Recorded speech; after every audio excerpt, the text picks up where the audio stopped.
Welcome to Rambam in Depth. Today we'll be discussing the Rambam Hilchos Tamidum Musafim Perik Zayin Halacha Chabdalid, where the Rambam discusses the laws of Sfiras HaOmer. And the Rambam says as follows: Mitzvah zu akol ish Yisrael.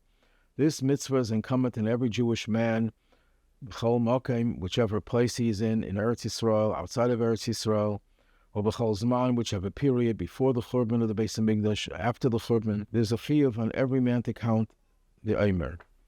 However, he says, b'noshim ba'avadim p'turim Sfiras HaOmer. Women and slaves are exempted from Sfiras HaOmer. Why are they exempted? There's no pasuk to tell you that they're exempted. So the Kesef Mishnah says, very simply, because it's a mitzvah saseh shazman grama.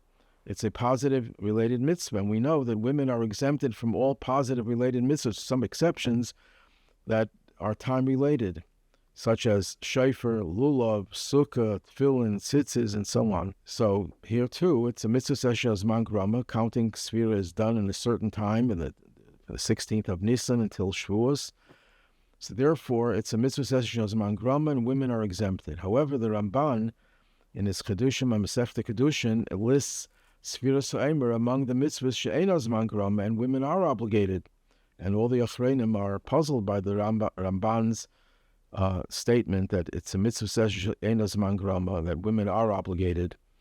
So one of the answers given by Rabbi Fishel Perla, who wrote the Sefer on Mitzvahs L'Rasag, so he explains it as follows. He brings a Turai Even from the Shagas Aryeh in Masechta Megillah. It says in the Mishnah that women are obligated to bring bikurim. Therefore, it's considered not to be a mitzvah shezman grama. Why isn't it a mitzvah shezman grama? Bikurim you bring Shavuos time.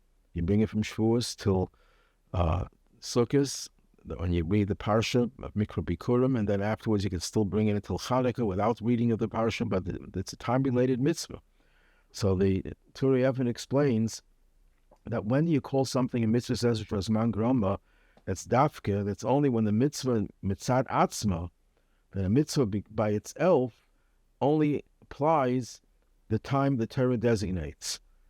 But when there's some other factor that causes it to be fulfilled only in a certain time, for example, bringing bikurim. Why can't you bring bikurim for Shavuos? Because you have to bring the shtei halechem before Shavuos, and then you don't bring bikurim before the shtei halechem. And after Chanukah, you don't bring it because it has to be mitzuyim ba'artzecha. It has to be fruit that's easily found in your land, which doesn't happen after Chanukah. So it's totally in something else. It's not a mitzvah that's connected to time because of itself. It's connected to time because of something else. Like lulav is connected to time by itself. It's a mitzvah that has a certain specific time. But this, theoretically, you could bring bikurim all year round if the season would be such that you could bring bikurim. So it's totally in something else. And therefore, the Rabbi Fishel Perla says the same thing about Sfiras HaOmer. The counting of Sfira is totally in the Omer.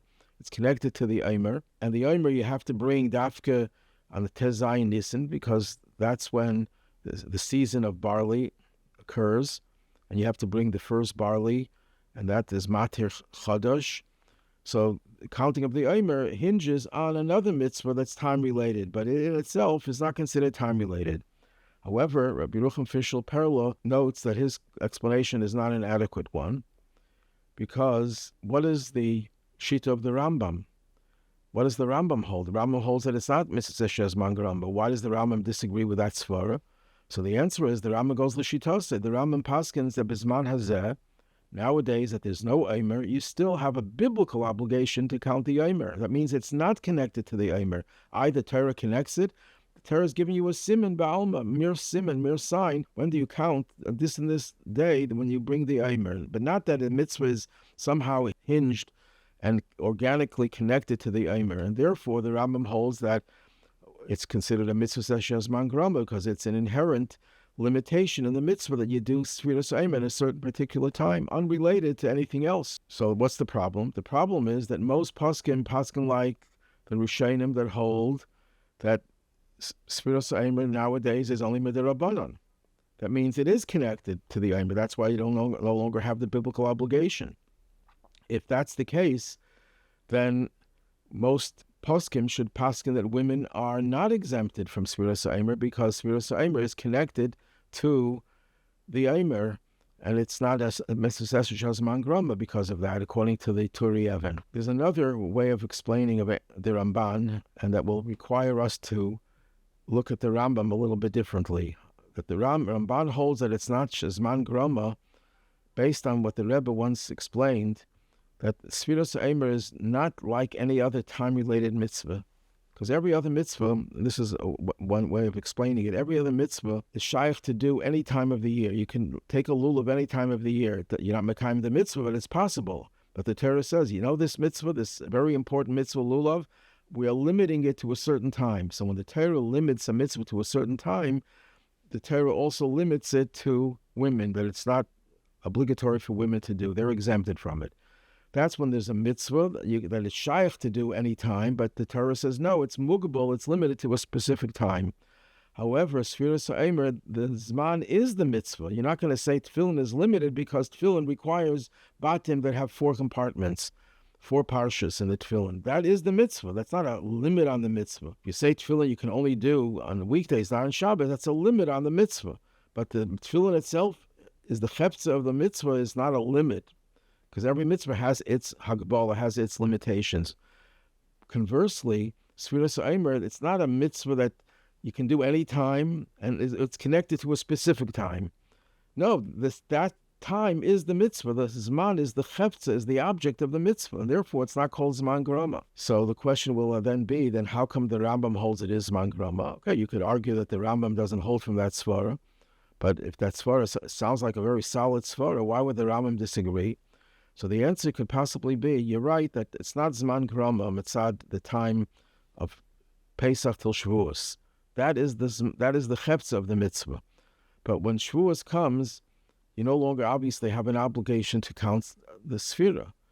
Next year, that obligation will resume. That means that it doesn't change within the year, because you can't say because after Shavuos you don't count anymore, that it means it's limited to time. That is the Zman, that is the chefza of the mitzvah. But the fact that every year it renews itself, that makes it a Zman Groma. And I can give an example from the mitzvah of Machzas HaShekel. The din of Machzas HaShekel is that women, is a pasuk that exempts women from Machzas HaShekel. So the question is asked by the Kiryas Sefer, why do you need a pasuk to exempt women from Machzas HaShekel? It's a mitzvah that shows Zman Groma. So the Kiryas Sefer answers that one would have thought that because it's a kind of kapara, kind of atonement, you would think that it applies to women as well, because women also need atonement. So the Sefer Shalmei Simcha asked the question, so what if it's atonement, but it's still not Zman Groma? Why does the Kiryas Sefer make it sound like that it's not Zman Groma? It is Zman Groma, because you can give Matzah Shekel by day, you can give it at night. So he goes into a Shakla B'Tarya, if you can really give it at night. It could be because it's called Kapara, you can't give it at night. But l'chera, one could say that even if it is shaykh to give it at night, nevertheless, it's considered to be Zman Groma. Why? Because when you give Matzah Shekel, you give it all at once, and once you gave it, there's no more chiyuv. That chiyuv renews itself the next year. So a mitzvah that has a chiyuv that you can only do one time, and you can't do it until the next year, every year it's a renewal, and therefore the renewal of the mitzvah every year is considered to be Zman Groma. That can be the svara of the Kiryas Sefer, and that could be the svara of the Rambam also, and all the poskim that hold that women are exempted, that even though the Zman is the chefza, but the fact that every year you have another chiyuv, that makes it Zman Groma. It's not the same chiyuv as the year before. It's a new chiyuv that renews itself every year.